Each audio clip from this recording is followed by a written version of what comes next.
Good afternoon from the nation's capital, Washington, D.C. Welcome to NCSL's webinar, Hot Issues in the 2019 Legislative Session. My name is Mick Bullock, NCSL's Public Affairs Director, and I will be moderating today's webinar. Today's webinar is a platform for information exchange and engagement. So over the next 60 minutes, we encourage participation through our chat box. So feel free to type your questions and answers to any questions in the chat box, which is in the lower left of your screen. To begin building some comfortability here with that chat function and to also learn who is on the line, today I invite you to type in the state that you are calling from now. Again, that is on the left-hand side of your screen. I want to briefly mention a few resources that we do have available. Above the presentation, you will see a couple tabs with one of them labeled Resources. Here you can find and download a PDF version of today's PowerPoint. Another tab is labeled Speaker, which you can read the bio of today's speaker, Mr. Bill Pound. You can access these tabs at any time during the presentation. So, today's webinar is being recorded and will be available on NCSL's website probably within the next hour or so. Now, ladies and gentlemen, let's get started. For nearly 40 years, Bill Pound has been the leader of the National Conference of State Legislatures. Now, his knowledge of the issues is absolutely unprecedented. And ladies and gentlemen, on a personal note, I would never play Jeopardy with Bill Pound. Absolutely never, Bill.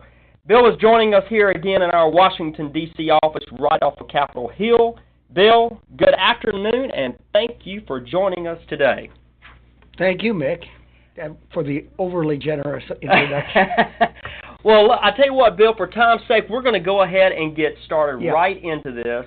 And moving right along to our very first screen right here, to understand really the hot issues that we're looking at for 2019, let's look at some of the legislative control. Bill, take it from there. Well, in the 2018 election, we had a movement where the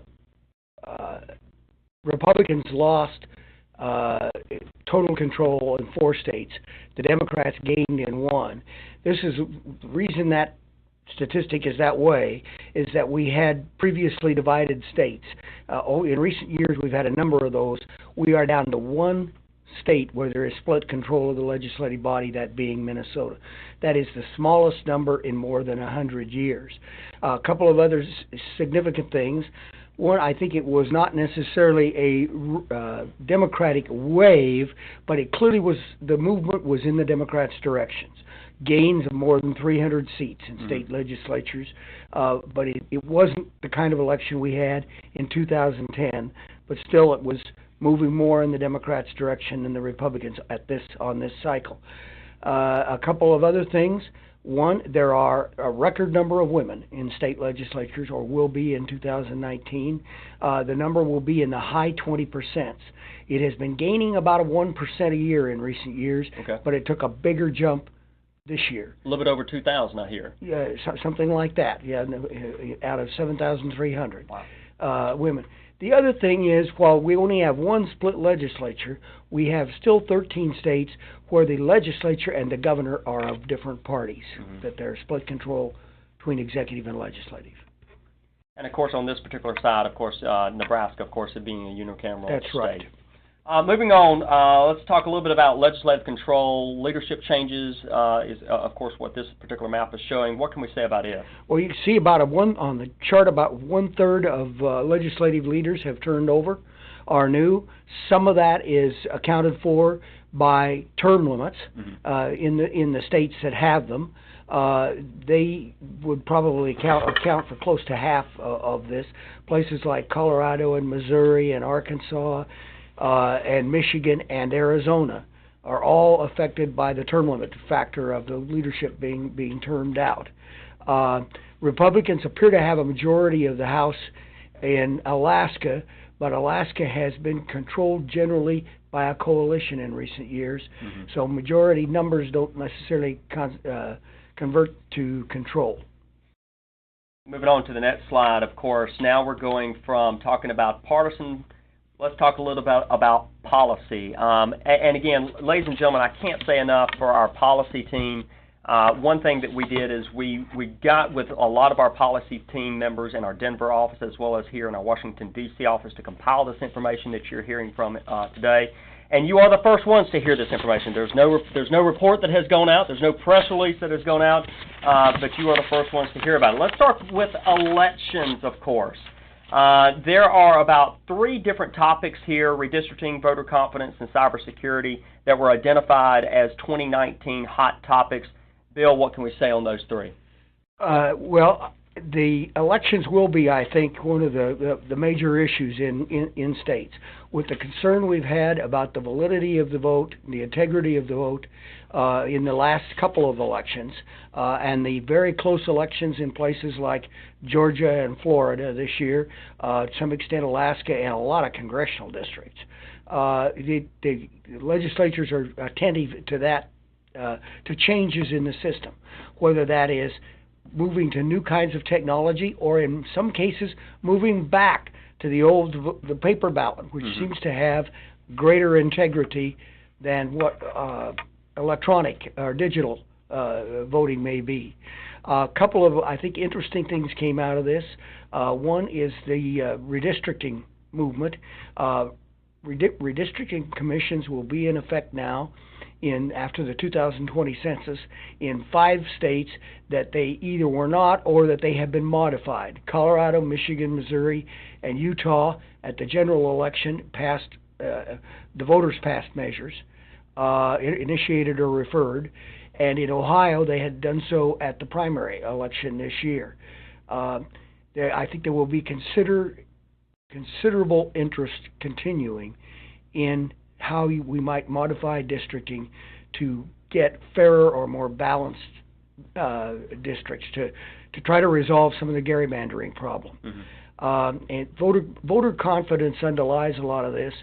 The states are looking at things like election day and automatic registration, ID requirements, election security, no excuse absentee voting, straight ticket voting, which is on the decline in the country, and post-election audits, and felons' right to vote, which was adopted by the voters in Florida this year. Thanks, Bill. And moving right on to our next area, to, of course, something that drives everything is a little bit about money. How about that? Yep. This particular slide that we're looking at now, ladies and gentlemen, is projected change in FY 2019 general fund revenue and expenditures. Bill, what can we say about this particular slide? Well, it's a continuation of a pattern we've seen in recent years. Expenditures are up about 2.9%, and revenues are up about 2.6%. Coming out of the recession, that has been a general pattern that revenue has lagged expenditure. Revenue's growing, and the fact of the matter is we have a fiscal survey out now. We've had responses from 37 states. Generally, everyone is performing at expectations or above expectations.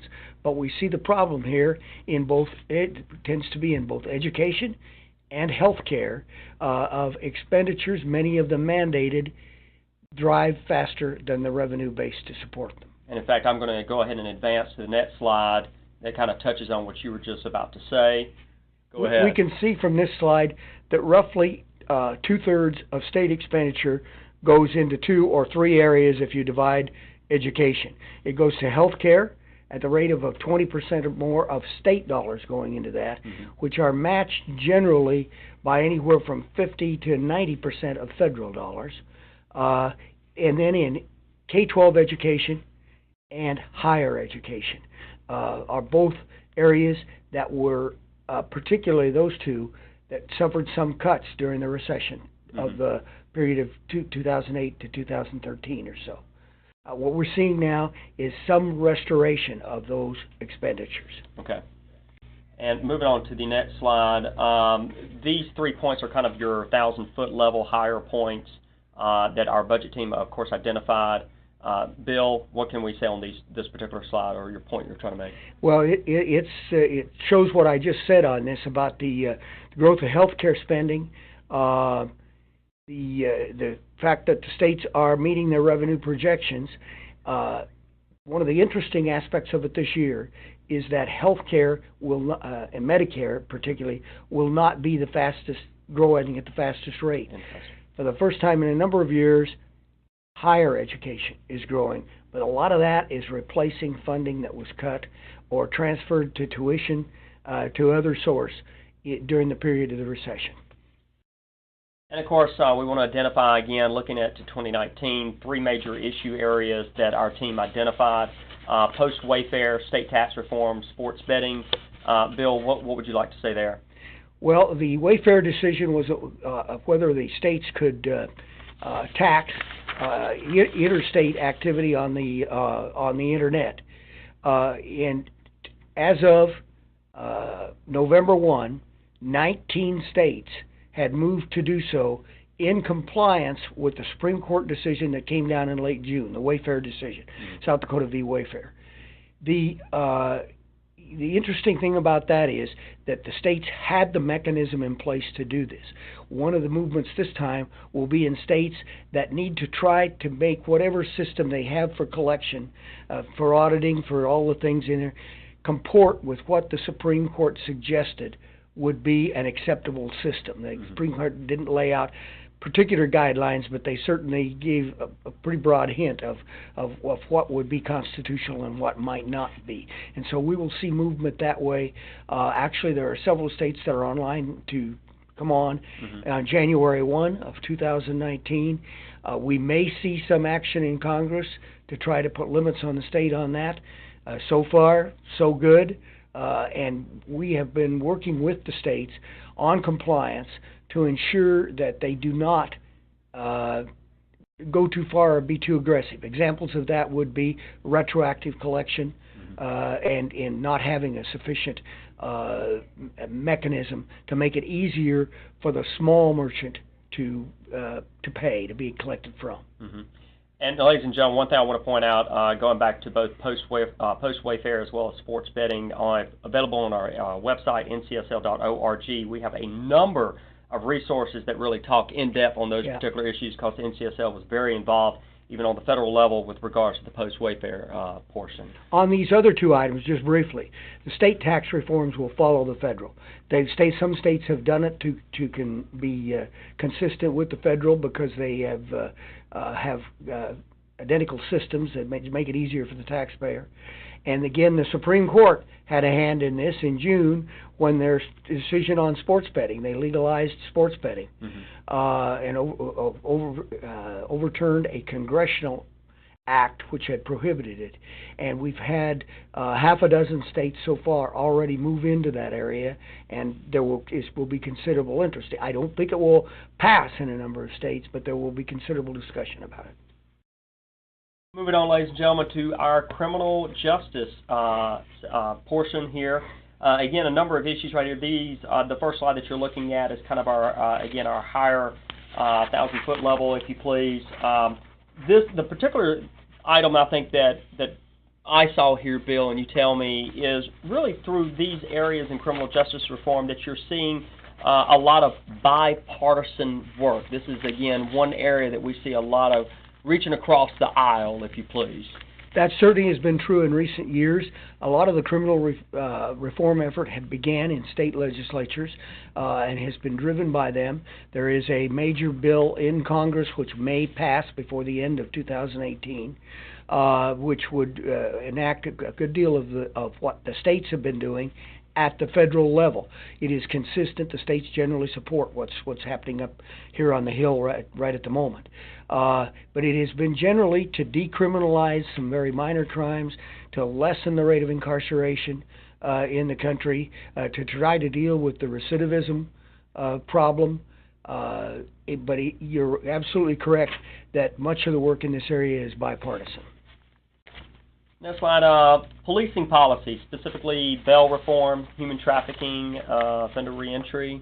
What can we say there? Well, the states have been aggressive on the human trafficking front in recent years in policing it. We're largely responsible for the bill that when the federal government changed its rules on that a couple of years ago, it was because of what the states had done and what they urged them to do. Bail reform is one that is getting increasing interest. California passed a major bail reform effort, which is effective in the next year or two, but they passed it at the 2018 session. Which has become of increasing concern because of the disparity in the ability to make bail, essentially between the well-to-do and the not-so-well-to-do in our society. And moving on to the next section, opioid epidemic. Ladies and gentlemen, we have, again, NCSL has a number of resources on this particular topic. And this is also the reason why we actually made this its own section, if you please, and encompassing both criminal justice, health, and children and families. Overall, if you'll notice on this first slide of opioids, there's basically, in the next few sections, you'll see that there's basically three themes here that are focused on prevention, treatment, and interrupting involvement with the criminal justice system. Bill, talking specifically on the criminal justice, looking here and talking to our team there, what's your thoughts on this one, on this particular with criminal justice? Well, with the opioid piece of it, it's an example of legislatures trying to overcome the silos within their own establishment. I mean, the fact that different committees have jurisdiction of this, because there's a problem, certainly a health problem. There's a criminal problem in this.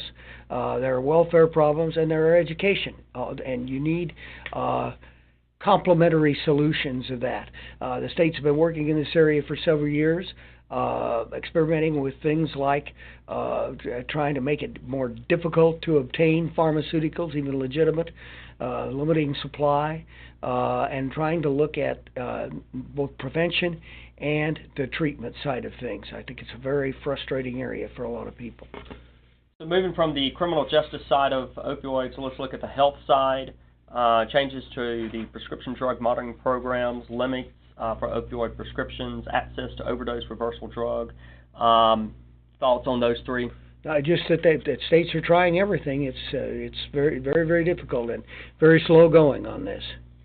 Moving on to children and families. As you can see here, state legislatures are beginning to look at the impact of substance abuse on families and children, and specifically three areas here that legislatures across the country are looking into and that we'll see in 2019. Yep, I think we'll see more of it because, again, it goes to the fact that we're trying to address a problem on multi-fronts, to bring together the different pieces of it in solutions. And there is some evidence, I think, right now in society that at least if the rate has stopped climbing, if it hasn't declined very much of opioid usage. Right. Moving from the opioid and talking about infrastructure, ladies and gentlemen, this particular slide right here is showing the states that have increased their gas taxes. But under the title of infrastructure, we have transportation funding, electric grid modernization, disaster response mitigation. Again, these are three areas that we see for 2019. Bill, your thoughts? Well, there has been considerable interest in infrastructure. There always is in the legislatures, and particularly as we have a deteriorating highway system and heavier usage, and also the advent of electric vehicles that the gas tax does not capture in the system as we've had it. The alternative approaches the states are trying are road charging by use of the vehicle or vehicle miles, indexing the costs, but to time of day, much of that to make you pay more if you are you utilize the highway at the heaviest time. Tolling is gaining strength again in the country, where for many years there were very few toll roads, mostly in the east. But that's beginning to change. The Trump administration has talked about infrastructure some in the first 2 years. There is some thought that they will return to it as one of their priorities in a divided Congress. The interesting thing about infrastructure is that today state and local government pay about 75% of the cost of infrastructure. It's often thought that this is a big federal program, but the fact of the matter is the federal government pays about 25% of infrastructure costs in the country today. And of the 75 that's state local, it's about 45 state and 30 local. Paid that way. So one of the questions, this is a ready-made area for federal-state cooperation, but one of the questions in this is, do the federal government, given their deficit problems and the tax cuts, do they expect the states to pick up a bigger share of the cost? And I think that'll be very difficult if that expectation is there. Mm-hmm. And again, ladies and gentlemen, if you cannot see that right now, in that chart right there, you have one state that has increased their gas taxes in 2018, 7 that have increased in 2017, 1 in 2016, 10 in 2015, and 9 in 2014 that have increased their gas taxes.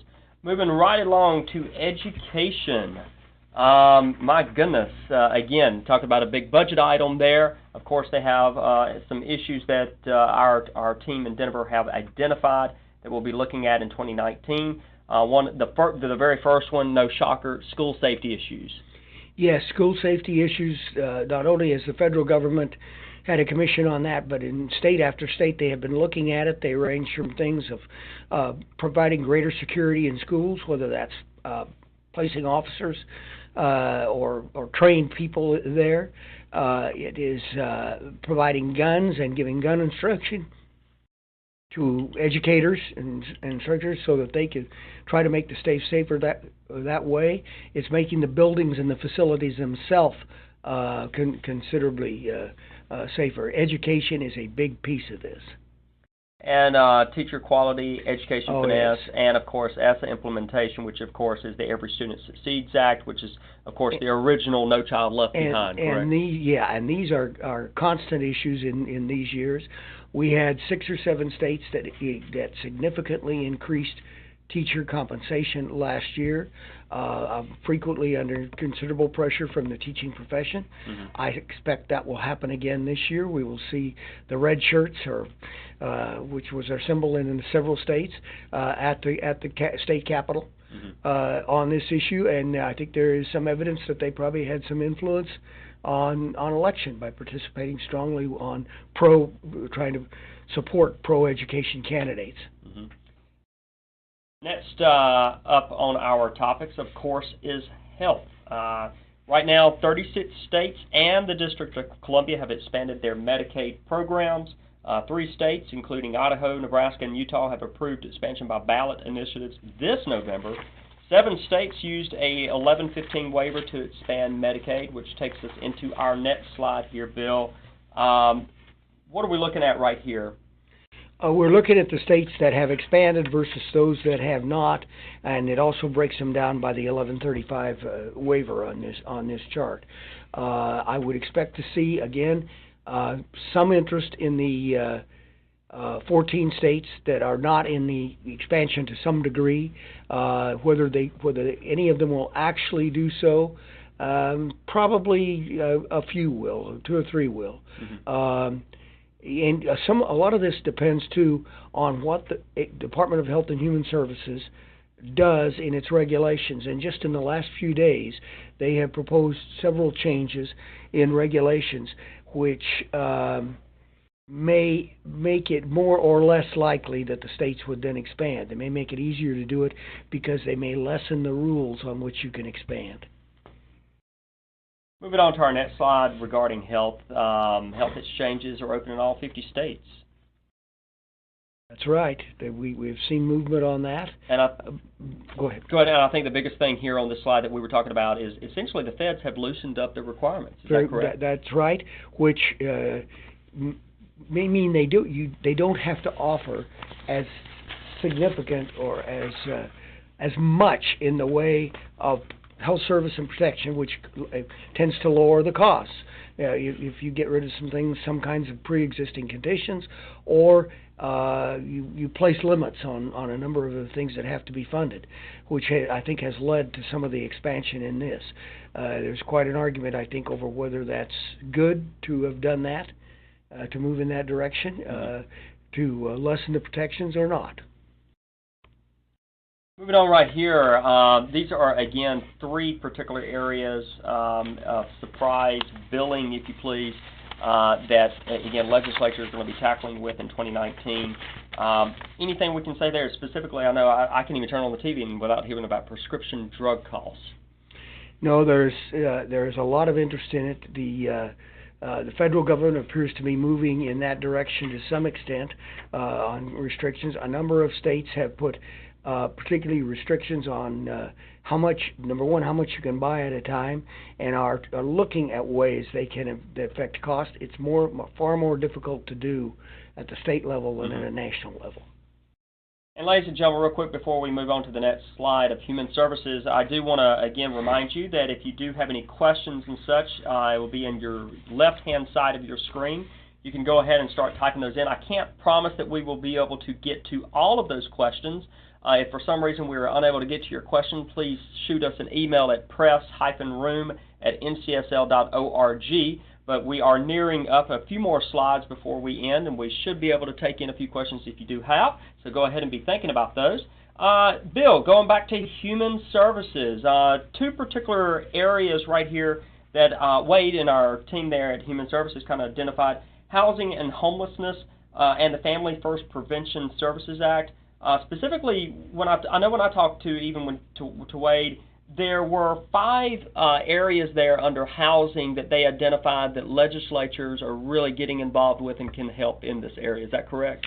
Yes, traditionally housing has been primarily a local problem, but in recent years, particularly with the rise in homelessness, the states have paid more attention to it, frequently by providing funding to local governments to do things, but they have stayed out of the housing market themselves, with the exception of some of our larger, more populous states.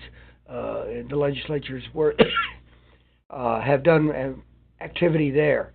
But there's clearly a movement to involve the state level more in the housing problem here in the coming years, I think.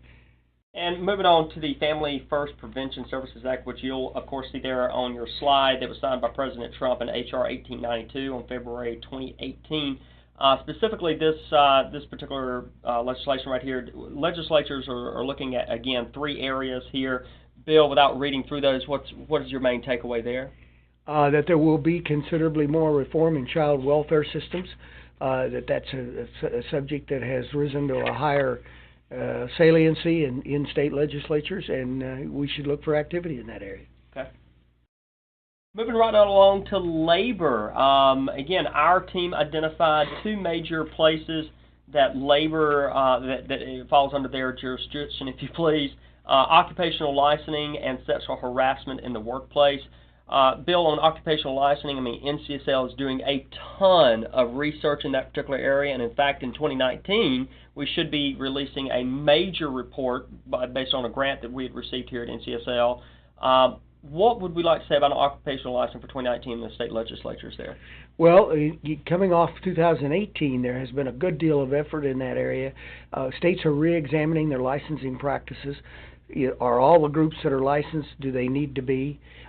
Do we have the right kind of skill requirements in licensing in that? And there clearly is a movement for reducing regulation, I guess might be the best way to put it, in this area.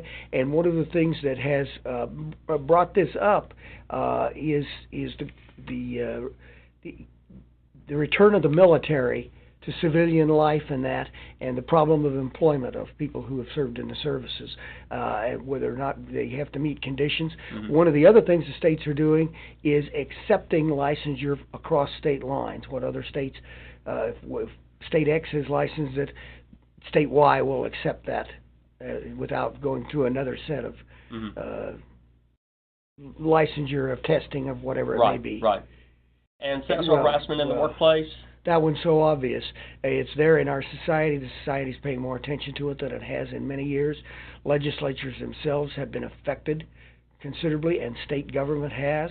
And the legislatures have moved aggressively, I think, in the last year or so, to try to establish new standards and establish protections, making it easier to report incidents of sexual harassment, and I would expect that to continue as the attention's gone into it. And one of the things that will also push that forward, you have more women in legislatures. Wow. Bill, moving right along to almost our end of our presentation on state and federal. Ladies and gentlemen, if you are unaware, of course, again, we are here in our Washington, D.C. office, and we do have a federal office that, of course, advocates on behalf of the states each and every day on Capitol Hill. When we gathered with our federal team here in Washington, there are, of course, a number of issues. My goodness, I mean, you could take any one of these issues right here and spend just about a presentation on each one of them. But let's tackle just a few of them on international trade. Well, the states, their primary thing on international trade is to foster it. To sell soybeans or automobiles or whatever the product may be in international commerce. Obviously, some of the actions of the administration have affected that, but the states, I think, are still pushing hard on the trade side to try to enhance the economy, even though we're near a full employment economy in their own states. You've got a couple of other areas here. Environmental regulation is one where we see the federal government pulling back in some areas, and the states are certainly concerned in some areas that they undermine what is state regulation, because this is an area of multi-jurisdiction on this, and it'll be interesting to see how it plays out in the next year. Sports betting is another one, because the federal government might involve itself in an overall regulatory scheme on that would conflict with what some of the states are doing or are planning to do, and that's one to watch. Disaster mitigation is one where they clearly are partners, along with the local governments, very heavily in what goes on. There's almost no disaster area of any magnitude, certainly not one which the president would recognize with a proclamation which brings certain federal resources to bear, that doesn't involve all three levels of government working together very heavily. And again, you also see several on here that were on previous slides, such as sports betting and, of course, opioids. Bill, I do have to ask you one item that is not listed on here that, of course, again, was the post-Wayfair. I know even in my shop I've gotten a number of inquiries. Is there an appetite on Congress, on the congressional level to do anything? There may be. That's what we don't know yet. There may be. They may try to do something that either places certain strictures on the states, preempts them in some ways, in what remains of this Congress between now and Christmas. We'll see. Okay. We're meeting on it today. And, of course, that what Bill just said a few moments ago, they're talking about preemption, which is a big overarching theme of that NCSL is always conscientious of and looking out for on behalf of our states. Ladies and gentlemen, that actually ends the very last of our presentation here. We're going to try to get to just a couple of the questions real quick before I am cut off on this. I'm going to go to Caitlin Eckert here, and Caitlin, if I mispronounced your last name, I do apologize. Caitlin's question is: any thoughts on the impact of pension obligations on budget conversations this year? There's a where do you want to go with that one? Well, there is always an impact, whether they actually do it or not. You know, the biggest part of our problem in the pension system has been underfunding, has been either skipping payments by the year or simply not maintaining the level of growth in the pension fund to support the number of people who are eligible to receive a pension and that. And it clearly is. It's an issue I know in Kentucky this year, and will be in the number of states that are in that middle level of funding, that are not. Let's say they're maybe as low as some places, less than 50%, but in that 50 to 80% range. It has to be one on legislators' minds all the time. So, And I certainly don't mean to put you on any kind of pin here or whatever. There is a question here from David. David says you've mentioned a dozen or so topics. What would you say are likely to be the top 3 issues legislators will be tackling in 2019? If you had to put a pin on 3, do you even want to do that? Sure. Well, the number one issue is always taxes or revenues and expenditures. The one thing the state legislature has to do is pass a budget every year or every 2 years if it's a biennial one. And given the nature of the economy, given the impact as it's playing out of federal tax reform in that will, I think, take a good deal of attention. Also given on the expenditure side, the continued need for education funding, for reviewing school finance formulas, and in the growth of healthcare costs. So that would certainly be one of the top 3 issues. I think in many places, probably most, education is a primary issue. As I just mentioned, school finance formulas, they're the sort of thing that's just like a wheel. It goes around, and every 20, 25 years you may think you have it fixed, and circumstances tell you you don't. Because just the nature of the economic indicators of your population, the aging of it, or the youth growth, depending on where you are, make that always a key issue. And healthcare will be. Those are. You look at legislative leader that I knew well used to always say, "Follow the money." Follow the money. Where do we spend the money on that pie chart? Okay, that's where the key issues are. Ladies and gentlemen, unfortunately, that is all the time that we have for Bill. I really can't thank you enough, and of course, we always can't thank our audience enough. We have had audience from all across the country that have tuned into this webinar. Again, ladies and gentlemen, this webinar will be available on our YouTube channel, and we'll be posting it across our other social media channels, including Facebook, LinkedIn, and Twitter. So please check that out. I am Mick Bullock, Public Affairs Director for NCSL, joining you again from Washington, D.C., and, of course, the Honorable Bill Pound. Thank you very much, ladies and gentlemen, for joining us on this 2019 lookout on top trends in the legislature.